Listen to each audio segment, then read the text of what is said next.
ഞാൻ നിങ്ങളോട് ഇന്ത്യയിലെ നിങ്ങൾക്ക് ഇഷ്ടപ്പെട്ട ഒരു കമ്പനി ഏതാന്ന് ചോദിച്ചു കഴിഞ്ഞാൽ നിങ്ങൾ ചിലപ്പം TCS, റിലയൻസ് അല്ലെങ്കിൽ ഇൻഫോസിസ് ഇങ്ങനെ എന്തെങ്കിലുമൊക്കെ പറയും അല്ലെ.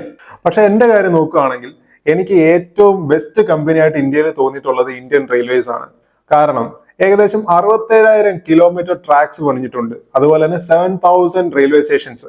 ഇതിലും ഹൈലൈറ്റ് എന്താന്ന് വെച്ച് കഴിഞ്ഞാൽ ഒരു ദിവസം ഇന്ത്യൻ റെയിൽവേസ് ട്രാൻസ്പോർട്ട് ചെയ്യുന്ന ജനങ്ങളുടെ എണ്ണം 23 മില്യൺ ആണ്. അതായത് ഓസ്ട്രേലിയയിലെ ടോട്ടൽ പോപ്പുലേഷൻ 23 മില്യണേ ഉള്ളൂ. നിങ്ങളൊന്ന് ആലോചിച്ച് നോക്ക്. ഡെയിലി ഓസ്ട്രേലിയയിലെ ടോട്ടൽ പോപ്പുലേഷൻ അങ്ങോട്ടും ഇങ്ങോട്ടും ട്രാൻസ്പോർട്ട് ചെയ്യാൻ പറ്റും ഇന്ത്യൻ റെയിൽവേ കൊണ്ട്.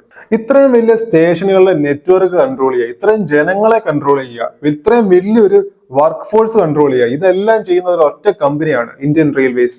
ഇന്ത്യൻ റെയിൽവേയെ കുറിച്ച് നിങ്ങൾ പറയുകയാണെന്നുണ്ടെങ്കിൽ നിങ്ങൾക്ക് ഒരുപാട് തെറ്റുകൾ ചൂണ്ടിക്കാണിക്കാൻ പറ്റും. ചിലപ്പോൾ 1,000 തെറ്റുകൾ അവർക്കെതിരെ നിങ്ങൾക്ക് ചൂണ്ടിക്കാണിക്കാൻ പറ്റും. പക്ഷെ അവർ ചെയ്യുന്ന ജോലി അത് നമ്മൾ സമ്മതിച്ചു കൊടുത്തേ പറ്റത്തുള്ളൂ.